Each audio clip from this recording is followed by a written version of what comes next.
Okay, so today we are back on Mr. Ballen, and his tagline is a little bit intriguing. It says, "This Thai resort is a tourist death trap." Maybe he's going to England, going to get drowned by rain. Anyway, as usual, let's see what he does to the like button. Okay, Mr. Ballen, let's see what you got. Today's story has a very surprising ending. And I do sort of tip off what actually happens, early-ish on in the story. Okay. But I'd be very surprised if people actually picked up on it and put it together before I reveal what actually happened. But before we get into today's story, if you're a fan of the strange, dark, and mysterious delivered in story format, then you've come to the right place because that's all we do, and we upload once a week. So if that's of interest to you, please offer to make the like button a nice fresh bowl of oatmeal. Except, don't use milk, use glue. Also, please subscribe to our channel and turn on all notifications so you don't miss any of our weekly uploads. Oh, he's making it into okay, resin. Let's get into today's story. So basically make his oatmeal into a resin that you can use as a filler. Right, strap in. 25 minutes, do not disturb. Let's go. Early on the evening of June 12, 2012, a 25-year-old woman named MRBALLEN opened up the door to her hotel room on PP Island, which is a major tourist destination. PP Island! Oh, maybe she got pissed to death. Sorry. It's late and I'm getting a little bit delirious. Opened up the door to her hotel room on PP Island, which is a major tourist destination in Thailand. Once the door was unlocked, Noemi pushed it open, and she held it for her little sister, 20-year-old Audrey, who came in wheeling all their suitcases. Noemi and Audrey were both from Quebec, Canada. And they were also both college students, and they were on this big month-long vacation to celebrate the end of the school year. They had been in Vietnam for the past 3 weeks, and today they had arrived in Thailand, and their plan was to stay here for a bit before finally heading back to Quebec. It's a beautiful place, but for right now, Noemi in particular was feeling really exhausted. I mean, there was a lot of travel getting here today, and the past 3 weeks had been loads of travel, and Noemi was kind of hitting a wall. And so as soon as she got into the room, all she really wanted to do was just flop down on the bed and just lay there for a little while. But she had also become a fairly experienced traveler by this point, and she knew before she did that, she just wanted to make sure that, the bed was cleanly, I mean, make sure there were no bed bugs or, unclean sheets or something. And so she went over and pulled the sheets back and checked. Make sure there's no pee-pee in the bed. And the sheets were pristine. It was beautiful. The room felt super nice. A real photo. So she just flopped down on the bed and just enjoyed the air conditioning. And at the same time that she was doing this, Audrey, who very likely was also feeling all the, the symptoms of travel over so many weeks. I mean, she likely was very, very tired. But she, instead of laying down, went right into the bathroom and started getting ready for the night. And Noemi sort of understood why. So while the girls were in Vietnam, they had met these two really nice guys who were from Brazil, and they had kind of hit it off, and they had left today to go to Thailand, and wouldn't you know it, it turned out those guys, their itinerary included them coming to Thailand today. And so it was kind of like this revelation at the end of their time in Vietnam that they would not have to say goodbye basically forever, but instead, the good times could keep on rolling in Thailand. And so the plan was that night they would meet up with these two guys, these Brazilian guys, out on the beach and basically party with them and just have a fun night. Now, Noemi was looking forward to this night out with these two guys, but she also had a little bit of apprehension about it. I mean, these guys were perfectly nice, and she and her sister had spent time with them in Vietnam, and really things had been fine. But, Noemi felt like Audrey was a little bit more naive and sort of like easier to be taken advantage of than she was. I mean, she was younger than her by 5 years, and also when the sisters had gone on this trip, their parents had been really apprehensive about, two young women traveling alone together all over the world. I mean, they were sort of vulnerable. And so the way Noemi had sort of played it to her parents is, don't worry, I'm the big sister. I'll keep my eye on Audrey, she'll be fine. And Audrey kind of played the role of younger sister and was like, yep, I'll do what my big sister says. And so Noemi sort of felt like she had a responsibility to keep Audrey safe. Babysitting and her, so she was basically. feeling a bit apprehensive about whatever they were gonna do that night with these guys. It just sort of seemed like things were sort of moving quickly with these two guys, you know? They should have maybe just stopped in Vietnam, but they're here, and so who knows what was gonna happen. And so Noemi, as she's laying there and Audrey's getting ready, Noemi decides to just give her parents a call. Because one of the things Noemi had been doing over the past several weeks, they'd been on this big vacation, is sort of constantly updating her parents to assuage their concerns that anything was wrong, you know, with their two kids. As you do. You know, Noemi wanted her parents to see that she was doing everything she could, you know, to keep her and her sister safe. And so she pulled out her phone and she was about to call her parents when suddenly Audrey appeared from the bathroom and said, stop. And she told her, like, hey, remember, you know, it's evening for us, but back home in Canada, it's the middle of the night, so you're gonna be waking them up, and they're gonna have loads of questions, like, why are you calling in the middle of the night? And probably you're gonna have to tell them about, you know, how we're going out tonight with these two guys, and they're gonna worry, like, don't do that. Spare them, we will talk to them tomorrow. They don't need to know what we're doing tonight. Everything's fine. And Noemi was thinking, you know what? She's right. This is a bad time to call. Noemi actually forgot, you know, the time change was so significant. And she also, you know, wasn't sure what she would say to her parents about, you know, going out with these two guys because it would raise some red flags. And so Noemi put her phone down and yeah, can you imagine it? You've rung me in the middle of the night to tell me you're going partying with two guys from Brazil. You get your ass home right now. decided, you know what? Tonight's gonna be just fine. I just gotta let things go. And so she actually climbed off the bed and she joined her sister in the bathroom and began also getting ready for their big night out. A little bit later, Noemi and Audrey left their hotel room and they headed out to the beach. And sure enough, there, right outside of a beachfront bar, were the two Brazilian guys they were meeting up with that night. And as the two girls approached, they saw that each of these guys were holding these big buckets. They almost looked like, you know, a toy that a child would use on the sand, you know, to fill it up and make a sandcastle with, like a big, you know, beach bucket. And, you know, the girls, as they're walking over, they're wondering what these buckets were for, and they thought it was maybe like some joke these guys were gonna play, or they didn't know what. But as they got closer, they realized that these buckets these guys were holding were filled to the brim with ice and liquid. There was some sort of drink in these buckets. Alcohol, beer, we can buy them in this country in bars. And it's cheaper to buy the big bucket of whatever drink you've got than to buy the small glasses. You know, you get more in the bucket. And so the girls walked up to them and they said hello, and very quickly the conversation turned to these big drinks they were holding. And Noemi and Audrey were like, what are those? And the guys told them, these are like these amazing cocktails that you can only get in this part of the world. The girls asked, you know, like, well, what is it? What's inside of the drink? What makes it so special? And the guys kind of looked at each other and laughed, and they're like, I don't know, just try it. It's really good. It'll make you feel great. Now, Noemi, being the sort of more responsible one, did not immediately begin drinking either of these drinks. Instead, she sort of paused and thought about it, but Audrey, on the other hand, was totally sold. Straight in She wild. reached forward, grabbed one of the buckets, and just began chugging this drink. And so Noemi's looking at her like, come on, like, you can't just jump into this. We don't know what this stuff is. But, you know, after a couple of chugs, Audrey lowered the bucket and looked at her sister, and she just grinned, and she handed it back to her guy. And then she told Noemi, like, these taste great. This is awesome. Like, you gotta try it. Loosen up. And so at this point, Noemi, you know, she's considering the situation.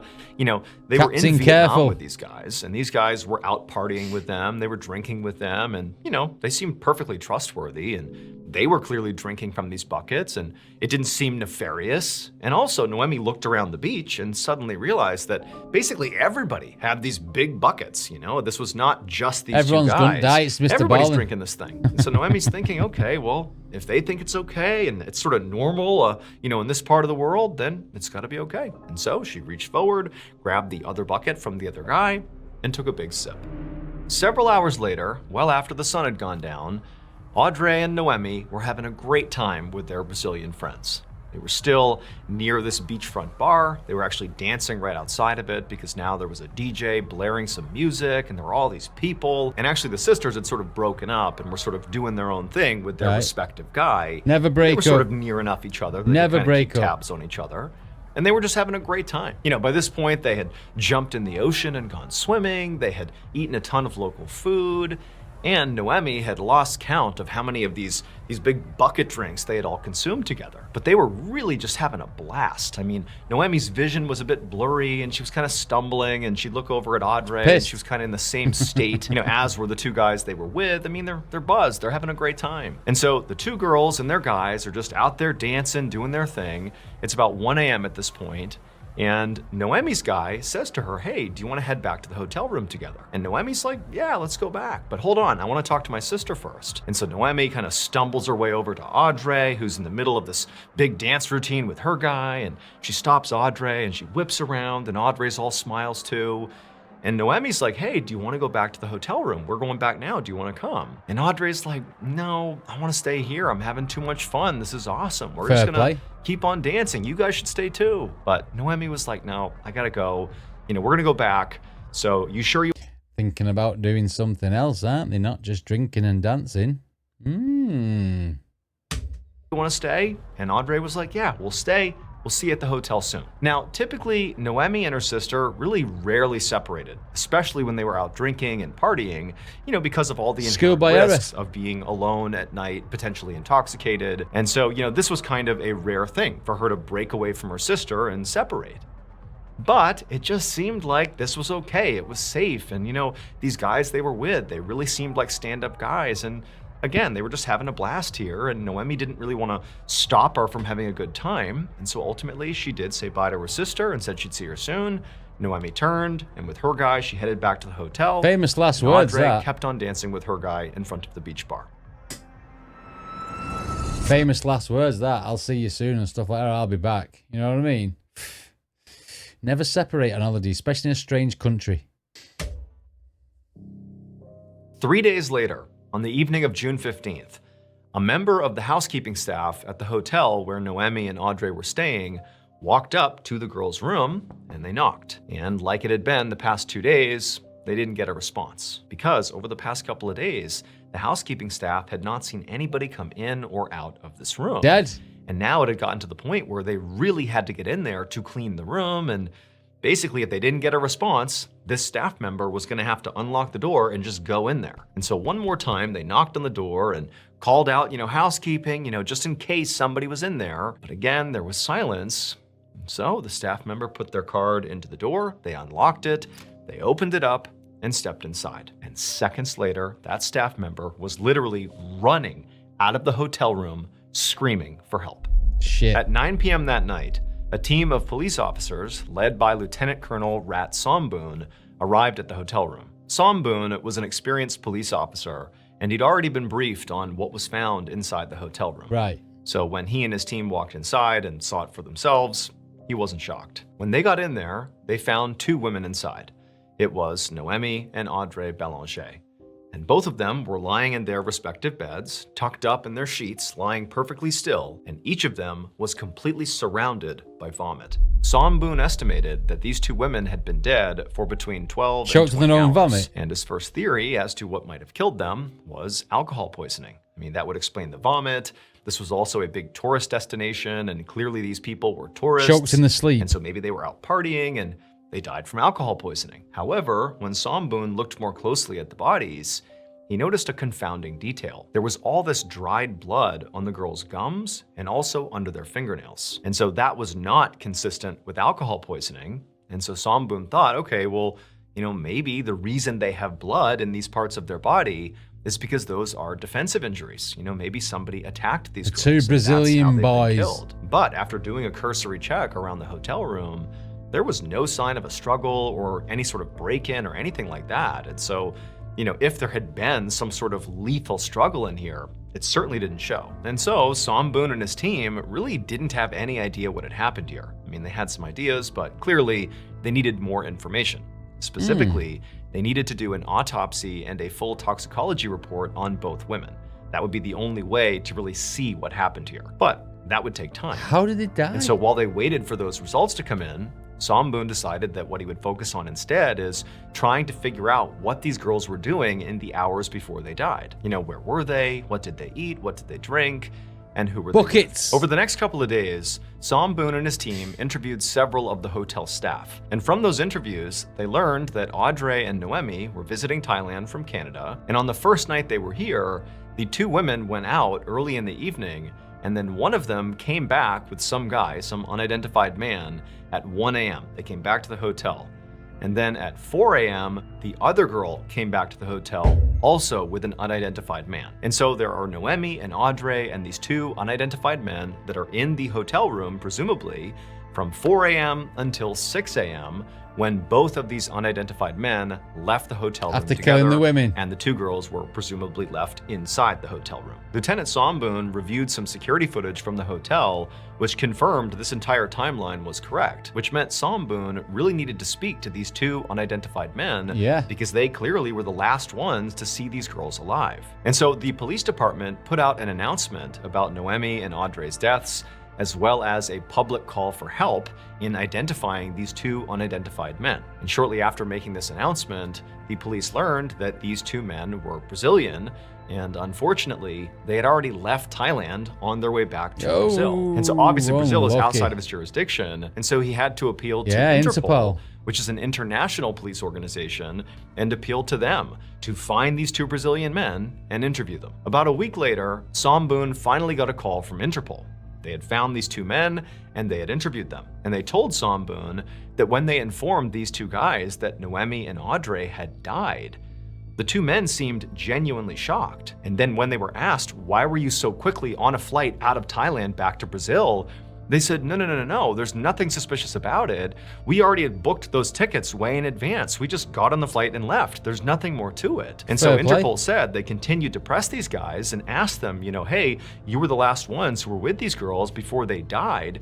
Tell us about their condition. Tell us how you left them when you left the hotel at 6 a.m. And the two guys, they said, look, like they did seem like maybe they were already hungover or sort of sick from, partying the night before. They definitely did seem a little bit down, but they were basically fine. However, Interpol said it was fairly interesting that the two men did admit that following, their night out with Noemi and Audrey, that the next 2 days, they were stuck in bed themselves, totally sick, vomiting, ill.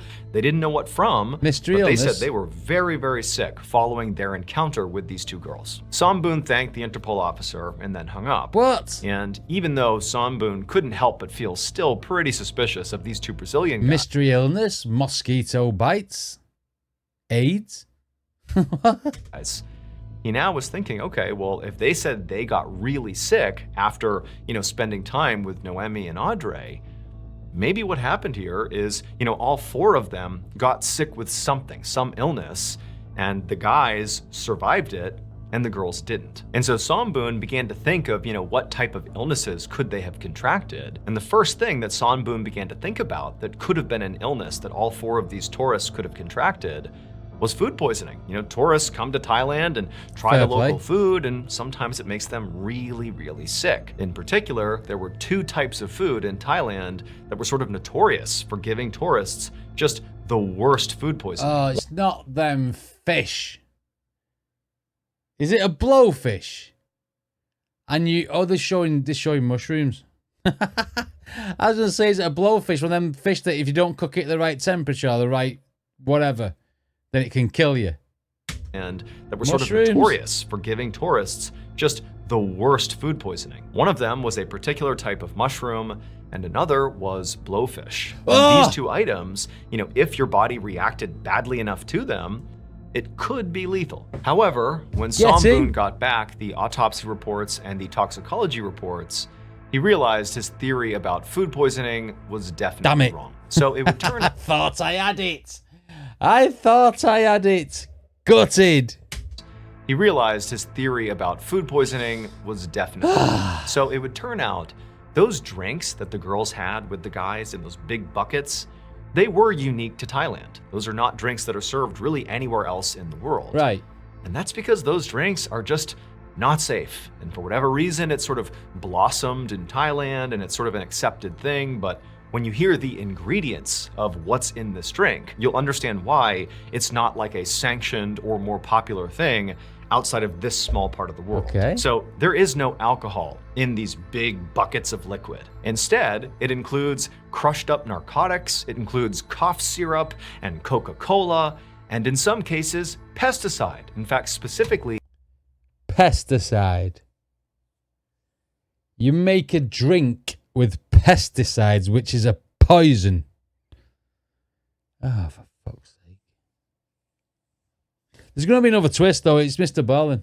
syrup and Coca-Cola, and in some cases, pesticide. In fact, specifically, DEET, which is the main ingredient in mosquito repellent. And wouldn't you know it, in the reports that Samboon got back, he saw both of these girls clearly had ingested DEET, which again is a highly toxic chemical. However, despite learning this, even though this seemed to be clearly what happened here, this is a DEET poisoning case, Right. Samboon's thinking to himself, how could this have happened? I mean, these drinks, which are called 4x100s, are pretty popular in Thailand, and people are not just turning up dead left and right. It's a dangerous drink, no doubt, but people do not die with any regularity from drinking it. And so Samboon thought, what must have happened here is whoever mixed this particular batch of 4x100s must have accidentally included too much DEET. And so that would explain how, the two girls died from DEET poisoning, too much DEET in their drinks, and that very likely the guys as well consumed the same batch, which had tons of DEET in it, but their bodies were able to withstand it and they survived it despite getting very, very sick. And so 9 days after the two girls had died, their bodies were sent from Thailand back to Canada, along with the Thai police's official findings that this was an accidental DEET poisoning. However, when Noemi and Audrey's remains arrived in Canada, they did not go straight to their family. Instead, they went to a leading coroner in Quebec whose name was This'll be the twist. Roussel. So by this point, the girls' parents were obviously heartbroken, but more than that, they were furious. Yeah. The way they found out about the deaths of their daughters was on the media. I mean, despite the fact that the police were immediately called when the girls were found dead, the Thai police did not get in touch with the family. That's not They only good, got is in it? touch after their investigation was done, and they're like, hey, by the way, your daughters are dead, and it was a DEET poisoning. It is what it is. Good luck. And so the parents felt like, Ruthless. are you kidding me? Like, you didn't loop us in at all? We're spending days trying to get in touch with our daughters, and you knew all along they were already dead? Like, so the parents Ruthless. have no faith, no trust in the Thai police, and then to find out, wait a minute, so they drank this drink that apparently is sold at this beach bar all the time, and oh yeah, it killed them, no big deal. What, there's no warnings at this beach No bar big deal. about how dangerous this drink is? Shouldn't there be like a tourist warning or something? And also, it's kind of a lazy explanation that, well, the two guys they were with drank the same poison, but they didn't die just cuz, and our daughters did. Like, that doesn't add up either. This whole thing feels like laziness, at best, or at worst, a cover-up. Maybe this looks really bad for Thailand that these tourists have died and it could have been prevented. Come on, what's and the so twist? The parents felt like, we can't just take their explanation at What's face the value. twist? Like, clearly, something is going on here. Something's wrong. And apparently, the Canadian government felt the same way as the parents. This case was all over the news, and they also felt like, wait a minute, guys, like, we haven't looked closely enough at this. What's really going on here? And so it was actually the Canadian government who told Rene Roussel to go ahead and do another autopsy on these girls' remains. Let's really see if it was DEET deep that killed them, dive. or maybe if it was something else. And when Renee checked Noemi and Audrey's bodies, she did discover there was DEET in their system. However, not nearly enough to kill them. So while What is it? Something reacting with the DEET.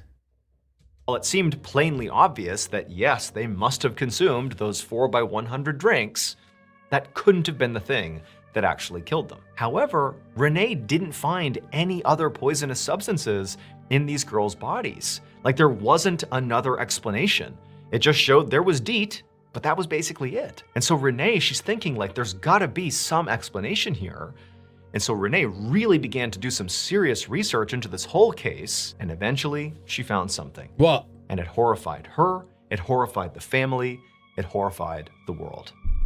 It would turn out, from Rene Roussel's additional research, Noemi and Audrey were far from the first tourists to die this way in Thailand. Between 2009 and 2015, at least 20 tourists have been found dead under very similar circumstances. Now, Renee believed that what must have happened here is all these people, including Noemi and Audrey, must have been poisoned, but the common denominator did not appear to be food or drink. Okay. It had to be something else that was poisoning them. Mosquito bite? Something that was damaging blood vessels that would account for the blood under the fingernails and the gums. Snake bite? But also metabolized so quickly that after death, this particular poison could not be detected. And Renee figured out she was correct. So when Noemi and Audrey first arrived in Thailand, they went to their hotel room, and one of the first things that Noemi did is she pulled back her sheets to check for bed bugs. You know, she wanted to make sure her bed was clean before she laid down and relaxed.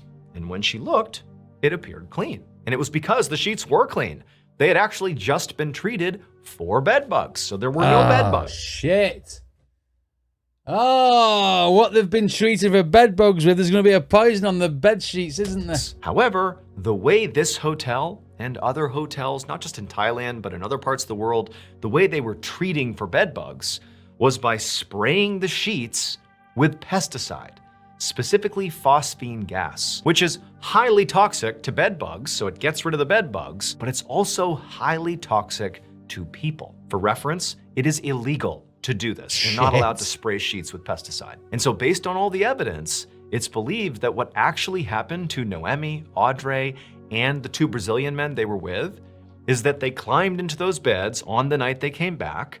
And, you know, the men were in there with them for some time, and all 4 of them were being exposed to this phosphine gas. It was going in through their skin. They were breathing it in. Wow. And they likely had no idea. And so they're getting sicker and sicker. And then finally, the 2 men, they get up out of the beds and they leave at 6 a.m. They've now been, you know, totally contaminated by this poison, but not enough to kill them. So they go home, and over the next couple of days, they get really sick from their exposure to this gas. But Audrey and Noemi, they didn't leave their bed. They stayed in those beds all night. And unfortunately, as they laid there, their bodies continued soaking in all of this poison, and their bodies just could not handle it. And so it eventually killed them. But despite learning this, and despite the fact that clearly something illegal was done here, you cannot spray your bed sheets in a hotel with pesticide to get rid of the bed bugs. It's incredibly hazardous. You can't do it. Despite that, to this day, no one has been held accountable for these girls' deaths. Oh, sake. So it all boils down to someone probably cutting corners, say, oh, no, we won't wash the sheets, we'll just spray it with pesticide instead, not knowing that this pesticide has got so much shit in it that it can kill a person. Fucking hell. I mean, I'm never going to go abroad again. I'm definitely never going to Thailand and stay in one of their hotels, you know what I mean? Never again. Well, I've never been to Thailand anyway, but I think I'll make sure I don't go to Thailand. It's like, man, yeah, no, not for me. But yeah, interesting story, and I was convinced that them men had probably killed him. But that's too obvious from Mr. Ballen, isn't it? I knew there'd be a twist. I didn't think it'd be pesticide on the bed, though. Interesting story. Anyway, what did you guys think of this? Let me know in the comments. Don't forget to check out the original video, and I'll see you all next time.